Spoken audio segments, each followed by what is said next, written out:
मातृशक्ति के उत्थान के लिए राज्य के अंदर रहने वाले हर पंथ, हर समुदाय, हर धर्म, जिसका हमने विधानसभा चुनाव से पहले उत्तराखंड की देवतुल्य जनता के सामने संकल्प रखा था कि नई सरकार के गठन होते ही हम सभी धर्मों के लिए एक समान कानून लाने के लिए काम करेंगे, समान नागरिक संहिता लाएंगे।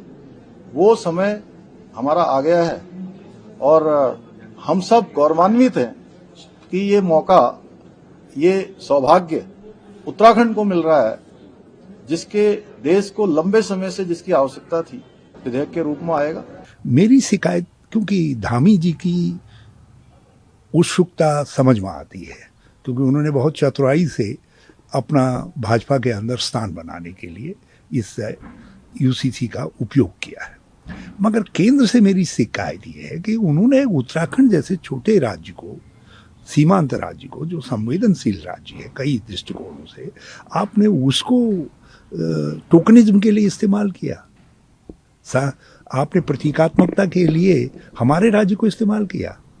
आपको लाना था यूनिफॉर्म सिविल कोड, अब सेंट्रल गवर्नमेंट लेकर के आती, जो सारे देश के ऊपर लागू होता।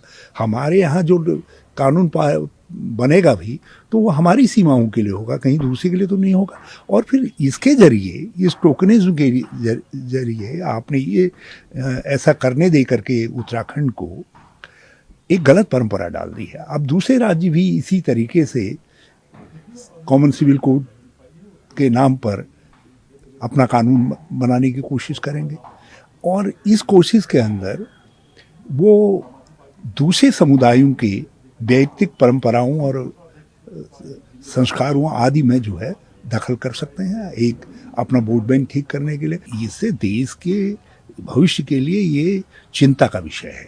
ये देश की एकता और अखंडता के लिए ये एक खतरनाक संकेत आपने बना दिया है। तो इसलिए मुझे शिकायत केंद्र सरकार से है कि आपने राजनीतिक स्वार्थ के लिए हमारे राज्य को टोकनिज्म के लिए छांटा और एक गलत परंपरा को पूरे देश के अंदर प्रारंभ कर दिया। जो भी भारत का संविधान कह रहा है उसके अनुरूप समान नागरिक संहिता आगे बढ़ेगी और बाकी अभी तो ड्राफ्ट आया नहीं है। विधेयक के रूप में जो प्रस्तुतिकरण होना है वो प्रस्तुतिकरण हुआ नहीं है, तो इस प्रकार की शंका करना मैं समझता हूँ निराधार है। सारी शंकाएं विधानसभा में जब प्रस्तुत होगा, ये सबके अच्छे के लिए बनाया गया है, इसमें किसी को भी चिंतित होने की आवश्यकता नहीं है। हमारे प्रधानमंत्री जी का जो सबका साथ, सबका विकास, सबका विश्वास, सबका प्रयास, एक भारत श्रेष्ठ भारत की जो कल्पना है, संकल्पना है, वह यह जो है हमारा विधेयक उसको साकार करेगा। और इतना ही हितकारी है, देश हित में है, तो आप दिल्ली में क्यों नहीं ला रहे? केंद्र सरकार क्यों नहीं ला रही? पहले काल आए, सीएए लाए, आपने पारित भी करवा दिया दोनों सदनों से, लेकिन लागू क्यों नहीं कर पाए आप? क्यों नहीं कर पाए बताइए? कोई तो कारण रहा होगा, क्योंकि उससे भी कई समुदायों के हितों पर चोट पहुंच रही थी, इसलिए आपको लगा कि ये देश के लिए खराब मुश्किल हो सकती है, तो आपने लागू नहीं किया उसको।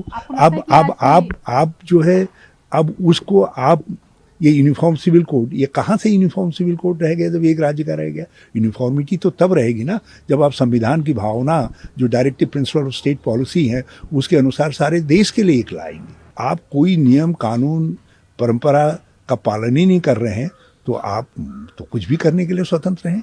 लेकिन मैं राज्य सरकार के विवेक से अपील करना चाहता हूं कि इसके अध्ययन का पूरा मौका, अवसर दिया